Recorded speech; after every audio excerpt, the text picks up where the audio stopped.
Injil suci menurut Lukas. Sekali peristiwa, Yesus berkata kepada murid-muridnya, "Ada seorang kaya yang selalu berpakaian jubah ungu dan kain halus, dan setiap hari ia bersukaria dalam kemewahan. Dan ada seorang pengemis bernama Lazarus, badannya penuh dengan borok.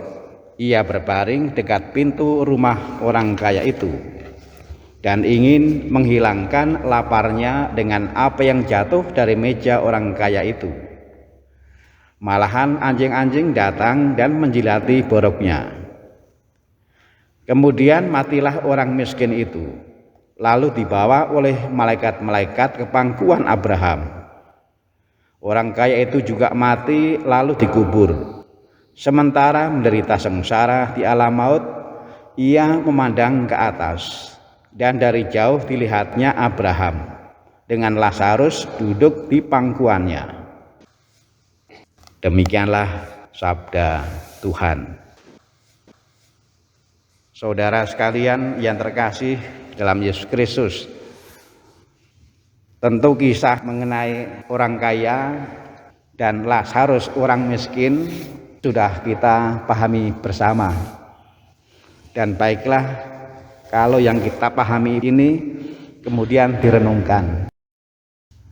Ada orang kaya, di depan pintu rumahnya ada orang miskin. Lalu keduanya itu mati, sama-sama mati, tapi nasibnya berbeda. Yang disorot adalah orang kaya. Orang kaya ini tidak bahagia, berada di tempat yang tidak enak. Mengapa begitu? Karena dia tidak bersikap baik terhadap orang miskin. Bahkan orang miskin yang ada di dekat pintu rumah orang kaya itu. Ini menarik. Ada banyak orang miskin, banyak. Tetapi enggak semuanya itu terkumpul. Ada orang miskin yang dekat pintu rumahnya.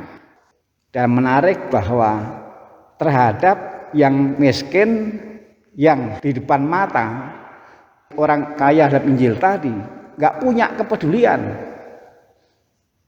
Ternyata ini dampaknya fatal. Jadi sikap terhadap orang miskin itu memang menentukan. Kalau orang cuma nggak nonton sepak bola, nggak masalah. Kalau orang tidak ikut rame-rame, nggak masalah. Tapi kalau orang itu gagal dalam memperhatikan, dalam hal kepedulian terhadap orang yang miskin, apalagi yang di depan mata, itu masalah. Injil tadi berkisah soal itu. Mengapa begitu? Karena orang miskin memang mendapatkan tempat istimewa di hadapan Tuhan. Setiap Jumat orang Katolik pada umumnya ibadat jalan salib. Kita merenungkan kisah sengsara Tuhan Yesus. Dan yang nampak di sana adalah Yesus yang disalib. Yesus disalib enggak sendiri, tapi kiri kanan juga ada orang yang disalib. Mereka penjahat. Jadi sebenarnya disalib itu berarti mau menanggung hukuman, perlakuan yang layaknya dialami oleh penjahat. Jadi Yesus itu sebenarnya tingkat kepeduliannya sampai sedalam itu. Kalau cuma diejek masih kurang dalam. Jadi kepedulian Yesus itu sampai ke level, sampai ke titik di mana dia harus mengalami seperti yang dialami oleh penjahat yang mendapatkan hukuman paling berat. Ini kan menunjukkan tingkat kedalaman perhatian, kepedulian terhadap orang yang paling rendah. Itulah yang sebenarnya dihidupi oleh Yesus.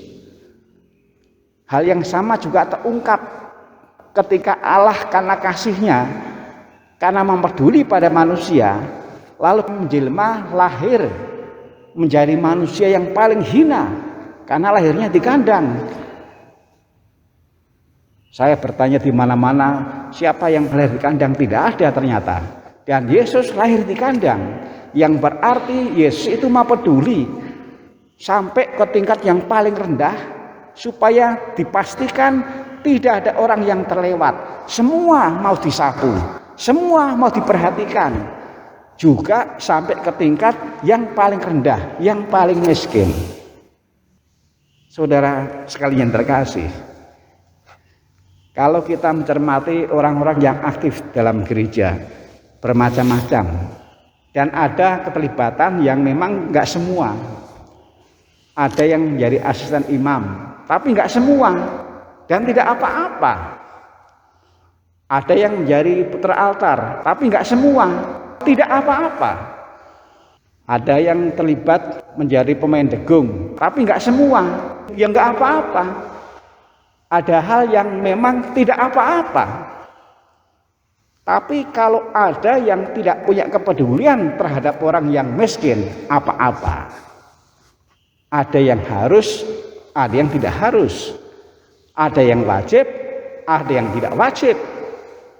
Peduli terhadap orang miskin. Apalagi orang miskin yang dekat, yang di depan mata, yang di kanan kiri kita, yang ada di lingkungan kita. Itu wajib. Saudara sekalian yang terkasih, kita bersyukur karena gereja itu memfasilitasi supaya dengan itu sikap batin, kepekaan terhadap orang yang menderita, yang kemudian diharapkan berujung meningkat amal kasihnya kepada orang yang menderita, orang yang miskin itu terjadi.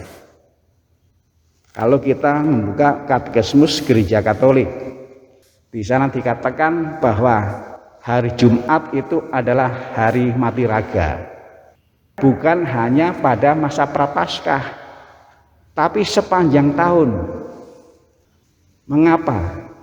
Kok sampai sepanjang tahun?